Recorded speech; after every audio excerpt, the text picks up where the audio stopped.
Hey guys, मेरा नाम गगनदीप सिंह है और मैं अभी आपको पूरा प्रोसेस साइन अप फ्लो बताने वाला हूँ। ई पे लेटर बिजनेस ऐप को डाउनलोड करने के बाद आप प्ले स्टोर पर जाएंगे, ई पे लेटर बिजनेस ऐप या ई पे लेटर बिजनेस लिखेंगे और डाउनलोड करेंगे। डाउनलोड करने के बाद पहला जो पेज आता है वो कुछ इस तरीके से स्टार्ट होता है और आपको जस्ट एक मैं पूरा साइन अप फ्लो बताने वाला हूँ। प्लीज़ इसको ध्यान से देखेंगे, समझेंगे और अगर लगता है आपको दिक्कत है कुछ तो दोबारा वीडियो को देख सकते हैं। तो पहले मोबाइल नंबर डालेंगे, रजिस्टर्ड मोबाइल नंबर जो कंसर्न्ड बंदे का होगा। इट मीन्स या तो ऑनर का होगा या उसके किसी रिश्तेदार जो शॉप पे बैठते हैं, संभालते हैं शॉप को, गला संभालते हैं, कैश काउंटर संभालते हैं, उनका डालेंगे क्योंकि इसी पे OTP आएगा और उस लिमिट को यूज़ भी कर पाएंगे। तो थोड़ा सा ध्यान से डालना है, ये नंबर मिस यूज़ ना हो, इसलिए हम कंसर्न लोगों का ही डालेंगे। तो पहले मोबाइल नंबर डाला है, मोबाइल के बाद एक OTP आया, OTP डाला आपने। अब नीचे देखेंगे छोटा सा एक लिखा हुआ है FOS ID ऑप्शनल। ये ऑप्शनल दुनिया के लिए होगी लेकिन आपके लिए कंपलसरी है क्योंकि आपका जितना भी ट्रैक बनेगा वो सिर्फ इस FOS ID से ही बनेगा। आप उस पर क्लिक करेंगे, कुछ इस तरीके का पेज खुलेगा। ठीक है, तो आपने जो ऊपर कोड डाल दिया, जो आपके पास OTP आया उसी नंबर पे, रजिस्टर्ड नंबर पे। रेफरल कोड से आपका कोई लेना देना नहीं है। आपको सिर्फ FOS ID ऑप्शनल जो लिखा हुआ है उसके अंदर अपना FOS ID डालना है, जो कि आपके सीनियर सुपरवाइजर, TL, वेंडर जिसके थ्रू भी आप काम कर रहे हैं, आज जिसके अंडर भी काम कर रहे हैं, आप उनसे पूछ सकते हैं कि आपका FOS ID क्या है। ठीक है, तो FOS ID लेंगे।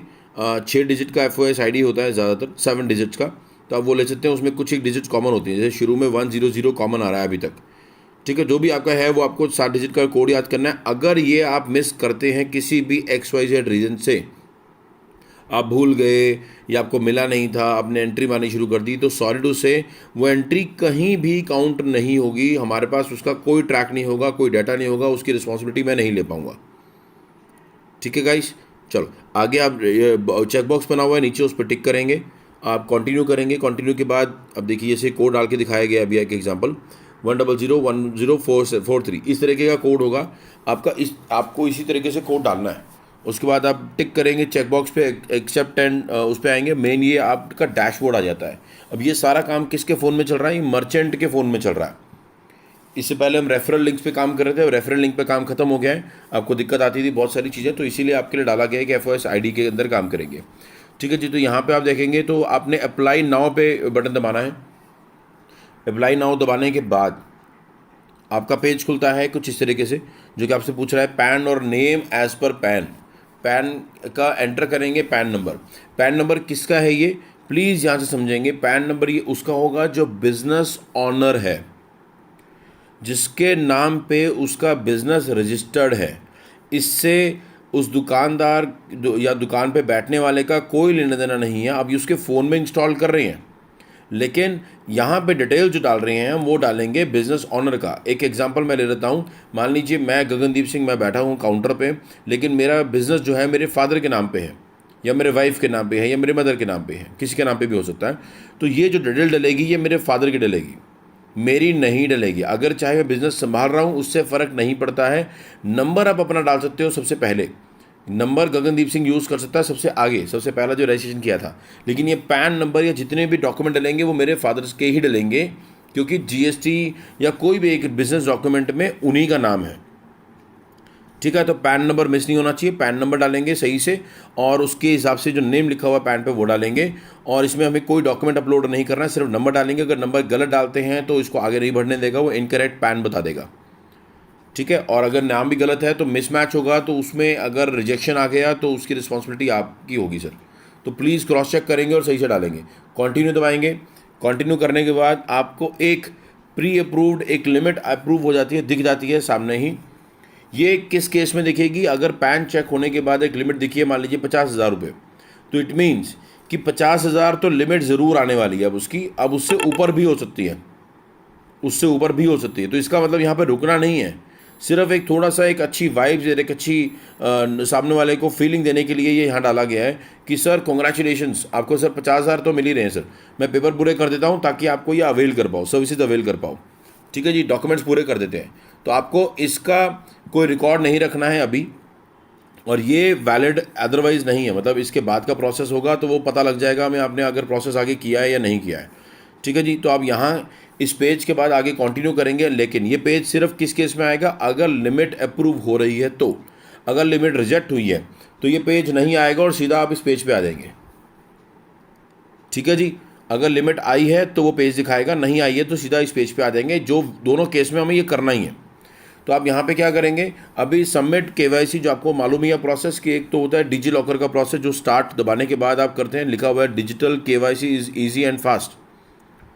एक ऑप्शन तो ये आता है। नीचे अगर मान लीजिए डिजिटल लॉकर जो है, डिजी लॉकर जिसको बोला जाता है, ये गवर्नमेंट ऑफ इंडिया का एक डिजिटल डॉक्यूमेंट्स वॉलेट है जो हमें सिर्फ अलाउ करता है, आप एक आधार नंबर डालेंगे, अपना OTP डालेंगे और वो सारा प्रोसेस वहीं से कर देगा, हमें वेरीफाई वहीं से कर देगा। अगर वो नहीं है या नहीं डालना चाहते हैं या रजिस्टर्ड नंबर नहीं है उस नंबर पे या उस आधार पे, तो आप नीचे मैनुअली ऑप्शन आ रही है, अपलोड डॉक्यूमेंट्स मैनुअली पे क्लिक करेंगे और इस तरीके से मैनुअल ऑप्शन दिखाई देगी आपको। Aadhaar, passport, driving licence, voter ID, ये चारों में से कोई भी डॉक्यूमेंट आप अपलोड कर सकते हैं, लेकिन ये क्लियर इमेज होनी चाहिए, फ्रंट एंड बैक। आप देख के अगर PDF है आपके हाथ में या उन्होंने व्हाट्सअप किया आपको, जिस भी तरीके से किया है, तो आप उसको प्लीज़ गैलरी में से भी पिक कर सकते हैं, आप फ़ोटो भी खींच सकते हैं, लेकिन ये क्लियर आए सो दैट रिजेक्शंस ना आए। अगर उनके पास कोई फ़ोटो कॉपी है जिसको ब्लर हो रखी है, डार्क शक्ल आ रही है, तो प्लीज़ और कोशिश कीजिए कि साफ़ सुथरी मिल जाए या उनकी जेब में मिल जाए। लेकिन मान लीजिए वो कहता है जी आधार नहीं है मेरी जेब में सर, तो ड्राइविंग लाइसेंस तो कॉमनली सब जो जेब में रखते ही हैं, ठीक है। पासपोर्ट नहीं हो सकता, मानता हूँ कि जेब में कैरी नहीं करता पासपोर्ट इंसान, तो आधार नहीं है तो ड्राइविंग लाइसेंस, वोटर ID, कोई ना कोई डॉक्यूमेंट डालना है, उसके बाद ही आगे चलना है। अब डालेंगे, अपलोड कर सकते हैं, फ्रंट एंड बैक दोनों होंगी, अपलोड लेफ्ट में और राइट में। अब फ्रंट एंड बैक को आप देख सकते हैं, डिस्प्ले पे दिखाई दे रहा है आपको, ठीक है। और अगर नहीं होता है, डिजी लॉकर के थ्रू प्रोसेस आप कर रहे हैं, अगर ये प्रोसेस आप नहीं करते हैं तो आपको पेज कुछ इस तरीके से दिखाई देता है डिजी लॉकर पे स्टार्ट दबाने के बाद। तो यहाँ पे पूछ रहा है, देखिए जी 12 डिजिट का एक आधार नंबर आएगा। ये आधार नंबर किसका है, ये आधार नंबर जिसके नाम पे वो बिज़नेस रजिस्टर्ड है, ये उसी के नाम का उसी का आधार नंबर है। तो अब इस केस में आपका आधार नंबर जो भी काउंटर में बैठा है उसका नहीं लगेगा, जिसके नाम पे रजिस्टर्ड है। वो खुद भी हो सकता है ऑनर, लेकिन अगर वो है या नहीं है आपको वेरीफाई करना है। सर क्या मैं जान सकता हूँ ये बिज़नेस किन के नाम पे है? सर KYC उन्हीं की करनी पड़ेगी मुझे। तो ये दिमाग में आप क्लियर रखेंगे प्लीज़, ठीक है। या आधार नंबर डालेंगे, एक आधार नंबर पे एक OTP आता है, OTP डालते हैं, यस साइन अप करते हैं, तो ये अलाउ पूछता है। अलाउ करते ही आपका पूरा डाटा जितना भी आपके नाम पे अवेलेबल है वो प्री फिल्ड दिखाई देता है, पहले से भरा हुआ दिखाई देता है। पर्सनल इन्फॉर्मेशन देख सकते हैं, एड्रेस देख सकते हैं, ये पहले से देखिए ग्रीन टिक हो रखे हैं राइट में, तो ये अभी एडिट किया गया है, सिर्फ एक पर्सनल इन्फॉर्मेशन है क्योंकि आपसे शेयर नहीं कर सकते इसलिए। अदरवाइज़ ये डेट ऑफ बर्थ और पूरा इन्फॉर्मेशन ऑलरेडी डिजी लॉकर के थ्रू प्रोसेस होकर यहाँ पे भरा हुआ आया है, आपको टाइप भी नहीं करना। लेकिन अगर आप मैनुअली करते हैं तो शायद आपको ये मैनुअली टाइप करना पड़ेगा, ठीक है। लेकिन पहले आपको याद होगा पर्सनल डिटेल्स में काफ़ी सारी चीज़ें पूछी जाती थी, अब यहाँ पे कोई फादर नेम नहीं है, कोई मदर नेम नहीं है, क्वालिफिकेशन ये वो कुछ नहीं है, सिंपली आपका एक एड्रेस पूछा जा रहा है, आपकी डेट ऑफ बर्थ पूछी जा रही है, ठीक है। आप इसको फिल करके सेव एंड कंटिन्यू करेंगे। यहाँ पे एक बहुत अच्छी कैच है, आपके पास एक ऑप्शन डाली गई है। आपको मालूम ही है कि हमारे डॉक्यूमेंटेशन का एक प्रोसेस है जिसके अंदर हमें बिजनेस प्रूफ को डालना पड़ता है, बिजनेस रजिस्ट्रेशन प्रूफ है, जिसकी एक लिस्ट ऑलरेडी आपके TLs को या सुपरवाइजर्स को दी गई है। आप प्लीज़ उनसे ले भी सकते हैं, उसको याद कर सकते हैं या उसको कहीं सेव कर सकते हैं, JPG फाइल है, आप उसको सेव कर सकते हैं। अगर इन केस आप बिजनेस डॉक्यूमेंट अपलोड नहीं करना चाहते, या आपके पास ऑप्शन है एक कि अगर आप उनका GST नंबर यहाँ लेके डाल पाएँ, सिर्फ नंबर चाहिए, कोई डॉक्यूमेंट अपलोड नहीं चाहिए, अगर वो GST देते हैं और उन्हीं के नाम पे है जिनकी हमने KYC की है, हमने KYC की है, मान लीजिए गगनदीप सिंह की, तो मैं अपने फादर KYC आपने की है मेरे फादर की, तो आप यहाँ पे GST भी नंबर उन्हीं के नाम से होगा। मान लीजिए हमारी शॉप का नाम है सिंह किराना स्टोर और फादर के नाम पे बिजनेस डॉक्यूमेंट्स हैं, तो फादर की KYC कर ली और यहाँ पे एक उसी पे लिंक्ड जो रजिस्टर्ड नंबर है GST नंबर है, मैंने वो टाइप किया। अगर आप देखिए अच्छी कैच क्या है कि GST नंबर डालते हैं तो आपको कोई बिजनेस प्रूफ नहीं डालना है। ये एक शॉर्टकट कह सकते हो या थोड़ा और इजीनेस हो गई, ठीक है जी। एंड यहाँ पे अगर नहीं डालना चाहते हैं तो आप स्किप करेंगे इसको, और आप जैसे मान लीजिए मैंने यहाँ डाल के दिखाया, डालते हैं, सबमिट करते हैं, देखो ग्रीन टिक आ गया और मैं ऑटोमेटिकली सबमिट दबाते ही सारी डिटेल्स पहले से भरी हुई मिली। तो ये अच्छी बात है, आपके लिए एक एडवांटेज है अगर आप करते हैं कोई दिक्कत नहीं है। नहीं करते हैं तो आपको मैनुअली ये टाइप करना पड़ेगा। और नीचे देखिए एक ऑप्शन दिखाई दे रहा है, कुछ बिजनेस के प्रूफ्स लगे हुए हैं और उनकी फ़ोटो नाम लिखे हुए हैं, तो आपको उसमें से क्लिक करके कोई भी फ़ोटो अपलोड कर सकते हैं। आपके सामने हो अगर डॉक्यूमेंट, या आपको गैलरी में से पिक करना हो तो यू कैन डू इट, आप वो कर सकते हैं। अगर कोई नाम यहाँ पे अवेलेबल नहीं है और मैंने आपको लिस्ट दी है, लिस्ट का पर्पस क्या है आप समझिएगा। मेरे को जो मेन क्लाइंट को देखना है वो क्या देखना है, वो देखेगा कि जिसकी आप केवाईसी कर रहे हो क्या उसके नाम पे ये बिजनेस है भी या नहीं। अब मैच होना चाहिए। मैंने बताया मेरे फादर के नाम से अगर मैं केवाईसी कर रहा हूँ और मैं उन्हीं के नाम का, मेरे पास जीएसटी है, एफडीए सर्टिफिकेट है, एफएसएसएआई है, एमएसएमई है, शॉप एंड एस्टैब्लिशमेंट है, ट्रेड लाइसेंस है, जहाँ भी मेरे फादर का नाम लिखा हो डॉक्यूमेंट के अंदर और हमारी फर्म का नाम, एंटिटी का नाम, शॉप किराना जिसकी भी नाम पे है, सिंह मान लीजिए जनरल स्टोर, मैंने एग्जांपल लिया, उसका नाम और मेरे फादर का नाम मेंशन होना चाहिए। अगर एक भी नाम नहीं है तो वो डॉक्यूमेंट को लिंक नहीं कर पाएंगे हम। इसीलिए एक लिस्ट दी गई है आपको, वो आप अपलोड कर सकते हैं। ठीक है जी। तो उसके बाद अदर्स में डालिए। अगर कोई नाम आपको यहाँ नहीं दिख रहा है तो आप अदर्स पे क्लिक करेंगे और वो डॉक्यूमेंट को अपलोड कर देंगे। प्लीज़ ये वेरीफाई आपने खुद करना है, मैं नहीं चाहता कि इसके चक्कर में आपके रिजेक्शंस आए। ठीक है जी। तो आप ये करते हैं। उसके नीचे देखिए लिखा हुआ है एक आउटसाइड फोटो और एक इनसाइड फोटो, ये कंपलसरी है। जबकि ऊपर देखिए अपलोड बिजनेस डॉक्यूमेंट भी ऑप्शनल लिखा हुआ है, लेकिन आपके लिए ऑप्शनल नहीं है। हमें पे आउट सिर्फ और सिर्फ तभी मिलेगा अगर इन केस ऑफ रिजेक्शंस, अगर आप ये डॉक्यूमेंट अपलोड करते हो तो, और इन केस ऑफ अप्रूवल तो वैसे भी करना ही है हमने। अगर लेकिन जीएसटी नंबर डाल देते हो तो ये डॉक्यूमेंट डालने की ज़रूरत नहीं पड़ेगी। और एक ऑप्शन अभी और आगे बताने वाला हूँ, उस केस में भी शायद बिजनेस डॉक्यूमेंट डालने की ज़रूरत नहीं पड़ेगी, वो आपको बता रहा हूँ जी आगे। ठीक है जी। आपको शॉप की बाहर की और एक अंदर की फ़ोटो डालनी है, ये एप्लीकेशन का ही पार्ट बना दिया गया है और इसीलिए आपकी कोई रिपोर्टिंग नहीं है, कुछ नहीं है, सिर्फ आपने एक जो एफओएस आईडी शुरू में डाला था वही हमारे काम का है।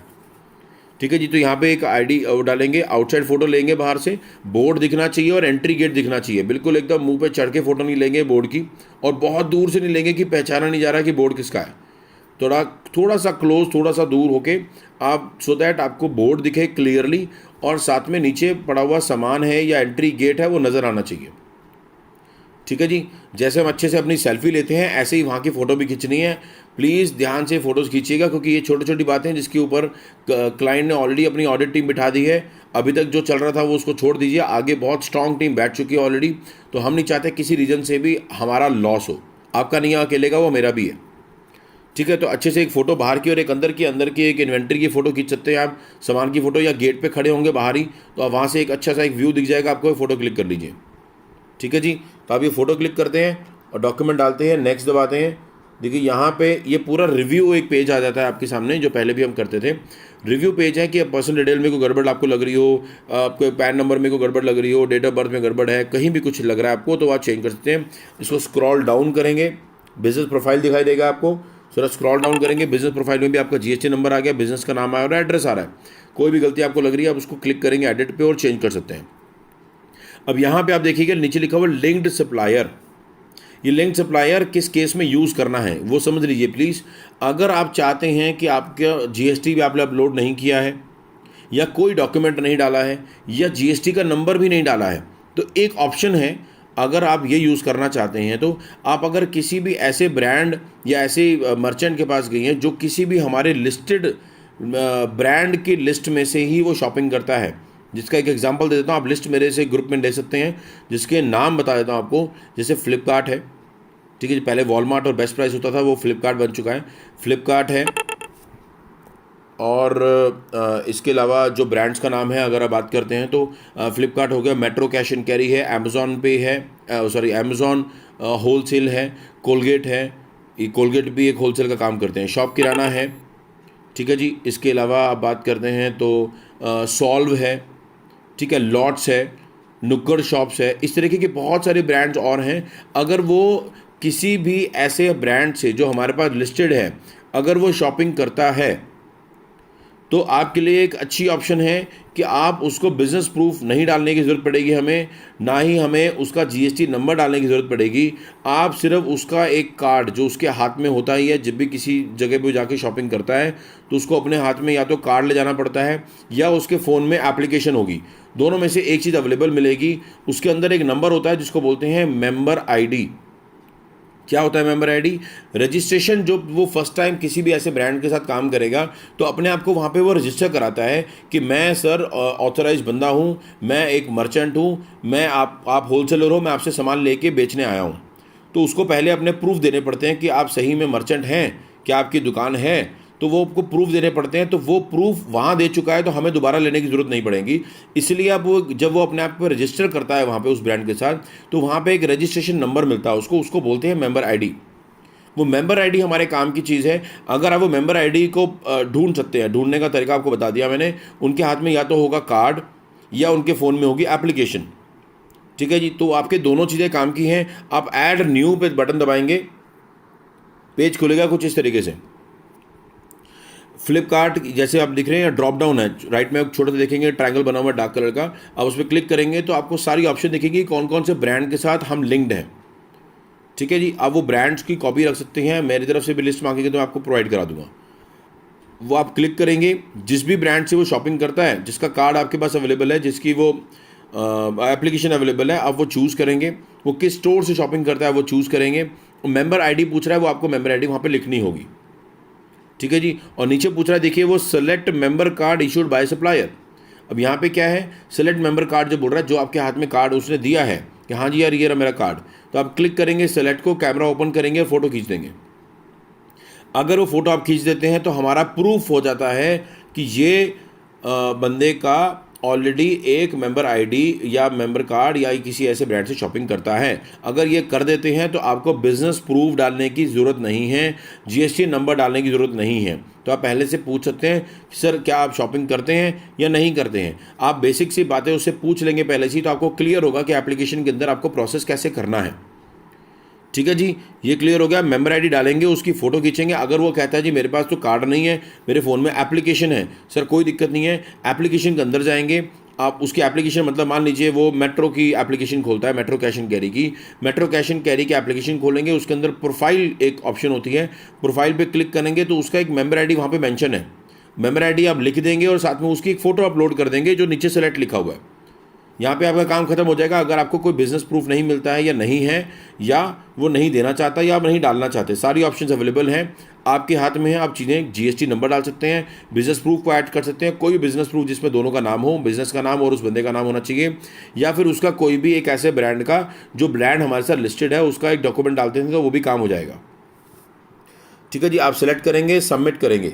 अब ये प्रोसेस करके रिस्क असेसमेंट करेगा कि वो बंदे को लिमिट मिलेगी या नहीं मिलेगी। ठीक है, अगर पहले ऑप्शन पहले आ चुकी थी जो मैंने आपको दिखाया था 50,000 की लिमिट अप्रूव हुई, अगर वो 50,000 हुई है तो आगे भी एटलीस्ट 50,000 तो ज़रूर दिखाएगी। लेकिन आपको ये जो लास्ट पेज है यहाँ पे सबमिट, ये ज़रूर करना है। ये लास्ट वाला सबमिट अगर आप नहीं करते हो, जो नीचे दिखाई दे रहा है, अगर ये लिंक सप्लायर नहीं करते हैं इनकेस हम, ये वाला जो नीचे सबमिट है, टिक करने के बाद चेक बॉक्स के बाद आपको ये सबमिट अगर नहीं करते हैं नीचे वाला, अगर सप्लायर लिंक नहीं करना तो भी, लिंक करना है तो भी, वो ऐड होते ही यहीं दिखाई देगा। आपको सप्लायर इस पर लिंक करना है, टिक करना है चेक बॉक्स पे और सबमिट दबाना है। अगर ये सबमिट नहीं करते हो तो पहले वाले जितने भी काम हमारे हुए हैं अभी तक, चाहे वो अप्रूव हुआ चाहे नहीं हुआ, उसकी कोई कीमत नहीं है। सबमिट करेंगे, ये पेज आएगा लास्ट। इसको आप अपने फ़ोन के अंदर फ़ोटो खींच के रिकॉर्ड में रख सकते हैं। ये फ़ोटो मुझे नहीं चाहिए क्योंकि मेरे पास ये पूरा ट्रैक आपके रेफरल को, सॉरी एफओएस आईडी पे ऑलरेडी मैं आपको दिखा दूंगा। ठीक है, मुझे ये नहीं चाहिए, मेरे को कोई रिकॉर्ड नहीं चाहिए। आपके अपने रिकॉर्ड के लिए आप रखना चाहते हो तो आप इसकी फ़ोटो खींच के, या जिस भी रिस्पेक्टिव आप टीम के अंडर काम कर रहे हैं, अगर वो कहते हैं जो भी फॉर्मेट उन्होंने रखा हुआ अपनी रिकॉर्डिंग का, तो आप रख के उनकी फ़ोटो खींच सकते हैं। कभी भी आप ये एप्लीकेशन आईडी दिखाई दे रही है 78213779, ये आप मेरे डैशबोर्ड पे एक्सेस करके चेक कर सकते हैं इस बंदे का स्टेटस क्या है या इस एप्लीकेशन का मेरा स्टेटस क्या है। ठीक है जी, तो ये कब हुआ, ये पेज आएगा अगर पहले से लिमिट अप्रूव नहीं होती है। इट मीन्स कि वहाँ से आगे आप आते हैं, पूरी प्रोसेस करते हैं, ये बता रहा है कि लिमिट उस इंसान की आज अप्रूव नहीं हो पाई है, और आप इसके बाद कंटिन्यू ना करके क्लोज करेंगे और थैंक यू बोलेंगे और अगली शॉप पे जाने की तैयारी करेंगे। क्योंकि इससे पहले के जितने काम थे आप पूरे कर चुके हो। बिजनेस डॉक्यूमेंट आपने डाल दिया है, या जीएसटी नंबर डाल दिया है, या सप्लायर को लिंक कर दिया है, बाकी काम आप पूरे कर चुके हो। आपने सिर्फ यहाँ पे क्लोज करना है और थैंक यू बोलना है और चल देना है। और अगर इनकेस ये अप्रूव होती है तो पेज इस तरीके से आएगा।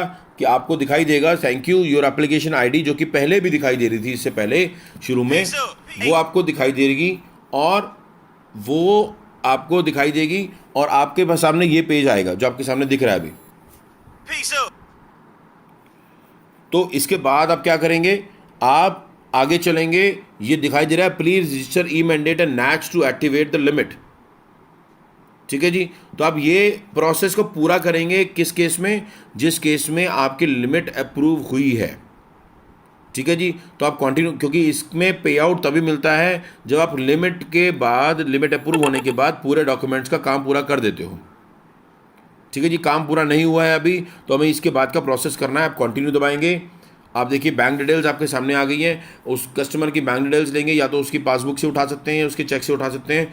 बोलिए सर आपका अकाउंट मैं लिंक कर देता हूँ, आपके ना पेमेंट्स में लेने देने में कोई दिक्कत नहीं आएगी, पेमेंट्स की लेने देने में कोई दिक्कत नहीं आएगी, लिमिट आपकी अप्रूव हो चुकी है सर, ये अकाउंट लिंक वगैरह का प्रोसेस पूरा कर देता हूँ सो दैट आप इस सर्विसेज को फटाफट यूज़ कर पाएँ। ठीक है जी, तो ये आप अकाउंट डिटेल्स डालते हैं, उस अकाउंट डिटेल मैंने जैसे सपोज ये डाल दी। अब नीचे जैसे ही आप नीचे आएंगे सबमिट करेंगे तो आपके सामने ई मैंडेट और नैच मैंडेट की, जो कि लास्ट ऑप्शन है इस पूरे प्रोसेस की, आप ई मैंडेट या नैच मैंडेट करेंगे। आप दोनों में से पहले ई मैंडेट मैं करके दिखा रहा हूँ। ई मैंडेट पे आप क्लिक करेंगे तो आपके बैंक अकाउंट की डिटेल्स के हिसाब से, वो किस बैंक से आपका या मर्चेंट का अकाउंट है उसके हिसाब से ये ऑप्शंस आएंगी। क्या पता यहाँ पे एक ऑप्शन आए सिर्फ डेबिट कार्ड या सिर्फ नेट बैंकिंग या सिर्फ आधार, या तीनों ऑप्शन आ सकती हैं या दो आ सकती हैं। अगर ये आधार दिखाई दे रहा है तो प्लीज़ सिर्फ आधार से प्रोसेस करेंगे, बहुत छोटा प्रोसेस हो जाता है और फटाफट हो जाता है। फटाफट दिखा रहा हूँ सिर्फ आधार से क्लिक करेंगे, ये बैंक उससे जो लिंक था वो यहाँ डिटेल दिखाता है। नीचे ऑप्शन पूछता है, सबसे लास्ट जो ड्रॉप डाउन देख रहे हैं छोटा सा अकाउंट होल्डर नेम के नीचे, वहाँ पे पूछता है अकाउंट टाइप, अकाउंट सेविंग है या करंट अकाउंट है। सेविंग होगा तो इट मीन्स कि मैं अकेला मालिक था पूरी कंपनी का, तो मेरे नाम पे सेविंग अकाउंट चल रहा है। मान लीजिए गगन नहीं, मैं फादर के नाम की बात करता हूँ, तो फादर का अकाउंट था तो उनका अकाउंट मैंने यहाँ पे लिंक कर दिया, सेविंग कलेक्ट कर दिया। अगर मैंने करंट अकाउंट डालना है तो इट मीन्स कि मेरी कंपनी के नाम पे अकाउंट है, तो मैं यहाँ पे करंट अकाउंट चूज़ करूँगा। जो भी अकाउंट डिटेल डाली गई है उसके हिसाब से ये लिंक हो गया। ठीक है जी, यहाँ पे ये सेविंग जैसे मैंने लिख दिया सेविंग, तो अगला ऑप्शन आता है, आपको दिखाई देता है एक ऑथराइजेशन जाता है छोटा सा, कि अगर मैक्सिमम अमाउंट तक जो जा रहा है वो जा रहा है 99,999 रुपीज़ का ऑथराइजेशन जाएगा, कि इतने तक का अगर अमाउंट भी आता है तो ये एक फॉर्म उनके लिए सक्षम है कि उस पर्टिकुलर प्रोसेस को ऑटो डेबिट कर पाएँ। मतलब मान लीजिए आपने सुविधा जो यूज़ करी वो 14 डेज़ की सुविधा है जो यूज़ की है आपने। अभी इंट्रोडक्शन भी आपको अगली छोटी सी वीडियो में मैं शायद दिखा दूंगा, या इससे पहले भी आपको वीडियो आ चुकी है उसमें बताया गया होगा। तो उसके अंदर ऑप्शन होती है कि 14 डेज़ की जो लिमिट आप यूज़ कर रहे हैं, सपोज 50,000 या 1 लाख रुपए, तो वो ऑटो डेबिट हो जाएगी 14th डे, जिस दिन आपका लास्ट डे है, आपके अकाउंट से, जिसके लिए ये प्रोसेस हम पूरी कर रहे हैं, ताकि आपको कोई भी एक्स्ट्रा कॉस्ट ना पड़े। जितना अमाउंट आपने यूज़ किया है उतना ही अमाउंट आपके अकाउंट से कटे। ठीक है, उससे पहले भी पे कर सकते हैं, लेकिन वो लास्ट डे है, अगर आप पे करना चाहते हैं तो ऑटो डेबिट भी हो जाएगा। अगर इनकेस आप भूल गए, बिजी हैं, कुछ भी रीजन हैं, तो आप उस दिन पेमेंट आपके अकाउंट से कट जाती है। अगर इनकेस वो भी नहीं मिलती है तो आपको मालूम ही है कि प्रोसेस क्या है उसके बाद की, वो आपको मैं इंट्रोडक्शन में बता दूंगा या बता चुका हूँ। ये पूरा करेंगे, नीचे आएंगे, यहाँ पे एक टिक आता है, यहाँ टिक करेंगे तो ये टिक, डिक्लेरेशन को टिक करने के बाद आप प्रोसीड करते हैं। डिक्लेरेशन टिक हो गई है, प्रोसीड करते हैं। ठीक है जी, उसके बाद आप देखेंगे तो हम एक NSDL की साइट पे आ जाएंगे, जिस गवर्नमेंट साइट। अगेन ये गवर्नमेंट साइट है, आप आते हैं इसके ऊपर, ताकि आधार नंबर पूछ रहा है। ये इसलिए ईजी बताया गया आपको कि ये आपके हाथ में अगर फ़ोन है, बोलिए सर मेरे को 2-3 मिनट का टाइम चाहिए, फटाफट कर दूंगा सर क्या मैं एक बार आधार नंबर और जान सकता हूँ? हाँ बताऊँगा। आधार नंबर लीजिए उनका, या आपके पास पहले डॉक्यूमेंट्स अगर हों, पहले बैठते ही आप उनको बोलिए सर मेरे को 2-3 चीज़ें आप पहले हैंड ओवर कर दो, सो दैट मैं ये फटाफट प्रोसेस को पूरा कर दूँ। तो आप उनसे लीजिए, 2 मिनट के लिए फ़ोन पकड़िए और फटाफट खुद ही कर दीजिए, उनके पूछने की जरूरत ही नहीं पड़ेगी। आधार नंबर डाला, आधार नंबर डालते ही OTP आ गया, OTP डालते ही ये प्रोसेस होता है। OTP डाला आपने और ये OTP वेरीफाई कर दिया आपने और ये प्रोसेस डन। ये लास्ट पेज था, जिसके बाद हमारा पूरा लिमिट वाला प्रोसेस भी अप्रूव हो गया और आपका जो अच्छा पे आउट है वो आपका तैयार। ठीक है जी, इन केस हम अगर ई मैंडेट नहीं करते हैं या नहीं कर पाते हैं, या किसी रीजन से नेट बैंकिंग या डेबिट कार्ड वो नहीं देता और आधार नंबर नहीं आया, आधार कार्ड से नहीं आया, तो हमें नैच मैंडेट पे क्लिक करना है। कोई ना कोई दोनों में से एक प्रोसेस को ज़रूर पूरा करना है, ज़रूर। ताकि हमारा पूरा प्रोसेस अच्छे से कंप्लीट हो पाए। नैच मैंडेट पे क्लिक करेंगे तो इस तरीके का नैच होगा जो आपके हाथ में ऑलरेडी होना चाहिए। अगर आपके पास ये नहीं है, ये प्रिंट आउट्स हैं आपको दिए गए हैं ऑलरेडी, अगर ये आपके पास नहीं है तो प्लीज़ अपने सुपरवाइज़र टीएल से बोलिए कि सर ये मेरे को प्लीज़ ये सॉफ्ट कॉपी प्रोवाइड करा दें। अब उसके A4 पे 2 प्रिंट निकालेंगे। एक नॉर्मल जो A4 पेज होता है उस पर अंदर 2 प्रिंट निकालेंगे ताकि बड़ा बड़ा साइज़ ना खुले। 2 प्रिंट निकालिए। किसी भी साइबर कैफ़े के पास जाके आप बोल सकते हैं सर ये एक पेपर को 2 जगह प्रिंट निकाल दो। A4 पे 2 प्रिंट। आप उसको फाड़ के अपने पास रिकॉर्ड में रख लेंगे। मान लीजिए आप बैग कैरी करते हैं या पॉकेट में रखना चाहते हैं। आप इसके ऊपर प्रोसेस करना क्या है, ये सिर्फ ई मैंडेट की ऑप्शन है। अगर ई मैंडेट नहीं होता है तो ही ये नैच मैंडेट का प्रोसेस पूरा करना है। आपने कुछ नहीं करना है, इसके अंदर सिर्फ एक सिग्नेचर कराने हैं in case of saving account. अगर सेविंग अकाउंट की डिटेल डाली थी, आपको बताया था मैंने, अगर वो सेविंग अकाउंट की डिटेल डाली है तो नीचे वाली ऑप्शन आप देख रहे हैं, मैं थोड़ा सा जूम करके दिखाने की कोशिश करता हूँ। सेविंग, सैम्पल फॉर सेविंग, आप सिर्फ देखिए नीचे एक लाइन लगी हुई है, लाइन के ऊपर सिग्नेचर हुए हैं। नीचे वाले कॉलम में सिग्नेचर नहीं करेंगे प्लीज़, जहाँ 1 लिखा हुआ है और आगे लाइन लगी हुई है। ऊपर वाले कॉलम पे सिग्नेचर करेंगे जिसके ऊपर लिखा हुआ है primary applicant signature primary account holder, तो वहाँ पे सिग्नेचर करवाएंगे नीट एंड क्लीन। कोई ऊपर का मैटर जो लिखा हुआ है उसको टच नहीं होना चाहिए, क्योंकि ये चीज़ें स्कैन होती है और बैंक के पास जाती हैं, आपके बैंक से वेरीफाई होंगी। तो अगर ये स्कैन ठीक से नहीं हो पाई तो रिजेक्शंस आती हैं, जो हम बिल्कुल नहीं चाहते कि आप दोबारा इसके लिए एक एक छोटे से काम के लिए दोबारा जाएं। ठीक है जी। और अगर इन केस करंट अकाउंट है, सिर्फ करंट अकाउंट के केस में जिसमें उसने कहा कि मेरी फर्म का नाम है, तो फर्म के नाम पे अगर आता है तो आप ऊपर देख सकते हैं बीच में सिग्नेचर है और ऊपर क्लियर एक बार स्टैम्प को लगवाएंगे। एक बार मतलब अच्छे से अगर लिंक इंक में डिप करके आपने लगाया है, वो इंक फैलनी नहीं चाहिए। जो नाम लिखा है वो क्लियरली दिखना चाहिए, क्लियरली दिखना चाहिए। प्लीज़ ये ध्यान रखिएगा, क्लियरली दिखना चाहिए। सिग्नेचर उसके जस्ट नीचे आ गए हैं, दिक्कत ही नहीं है। ये आपको फॉर्मेट कॉपी करके रखना है, ये आपको इसी तरीके से करना है, क्योंकि इसके लिए बहुत सारी रिजेक्शंस ऑलरेडी पहले आ चुकी हैं। अगर अभी ई मैंडेट ना करके नैच मैंडेट करते हैं तो इसमें छोटी सी गलती ना हो कि आप उसके सिग्नेचर नीचे करवा रहे हैं या कहीं और करवा रहे हैं, तो अच्छे से इसको समझ के देख के फिर सिग्नेचर कराएंगे। और इसके बाद हम क्या करेंगे, ये जो नैच मैंडेट है यहाँ पे अपलोड की ऑप्शन आती है, आप उसको अपलोड करके ये इसकी स्कैन कॉपी देखिए, यहाँ पे मैं थोड़ा जूम करके दिखा रहा हूँ आपको। देखिए सिग्नेचर प्राइमरी एप्लीकेंट होल्डर जो दिख रहा है आपको, नीचे 1 लिखा हो, 1 के वापस कुछ नहीं आएगा और आपके सिग्नेचर सिर्फ ऊपर होने चाहिए। नीचे नाम की ऑप्शन छोड़ी गई है। ठीक है, बाकी सब कुछ पहले से फिल्ड है, आपको कुछ नहीं करना, सिर्फ ये साइन करवाने हैं और उसका प्रोसेस को अपलोड करना है। उसके डॉक्यूमेंट को अच्छे से स्कैन, देखिए अब अच्छे से फोटो खींची गई है। आप बहुत दूर से फोटो ना खींचें, बहुत क्लोज ना खींचें, मैटर क्लियरली दिखना चाहिए, क्योंकि इसका प्रिंट आउट निकालना पड़ता है कंपनी को, बैंक को, तो आपको वो प्रोसेस पूरा करना है। ठीक है जी। तो अब ये देखते हैं, दोनों प्रोसेस हो गई, मतलब दोनों में से कोई एक प्रोसेस हो गई। आपने उसको अपलोड कर दिया और सबमिट कर दिया। सबमिट करते ही ये थैंक यू का पेज आएगा जिसमें आपको लिखा हुआ आ रहा है योर एप्लीकेशन ID। आप इसकी फ़ोटो खींच के रख सकते हैं। ठीक है, ये इसकी फ़ोटो खींच के रख सकते हैं आपके अपने रिकॉर्ड के लिए, मुझे नहीं चाहिए ये। ठीक है जी। आपको इसी ट्रैक पे एप्लीकेशन ID पे आपको मेरे डैशबोर्ड पे डाटा दिखाई देगा।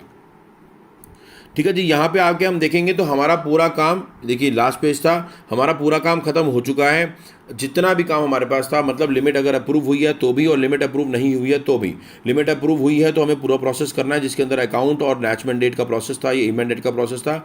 अगर लिमिट अप्रूव नहीं हुई है उससे पहले हमने बिजनेस की आपने ऑप्शन देख लिया, GST नंबर डालते हैं तो अच्छी बात है, नहीं डाल पाते हैं तो बिजनेस प्रूफ आपको अपलोड करना पड़ेगा। अगर वो भी नहीं करना चाहते हैं तो आपको सप्लायर को लिंक करना पड़ेगा, जो कि किसी भी एक XYZ ब्रांड जो हमारे साथ लिंक्ड है उनमें से कोई भी ब्रांड से शॉपिंग करता है अगर वो मर्चेंट, तो आप उसका डॉक्यूमेंट एक अपलोड कर सकते हैं, जो कि उसका कार्ड होगा या एप्लीकेशन के अंदर की फ़ोटो होगी। ठीक है जी। इतना ही काम है सर आपका, इसके बाद आप अगली शॉप पे जाने के लिए तैयार हैं। थैंक यू गाइस, ये प्रोसेस पूरा हो गया। बाकी इंट्रोडक्शन के लिए दूसरी आप मेरी वीडियो देख सकते हैं। Thank you.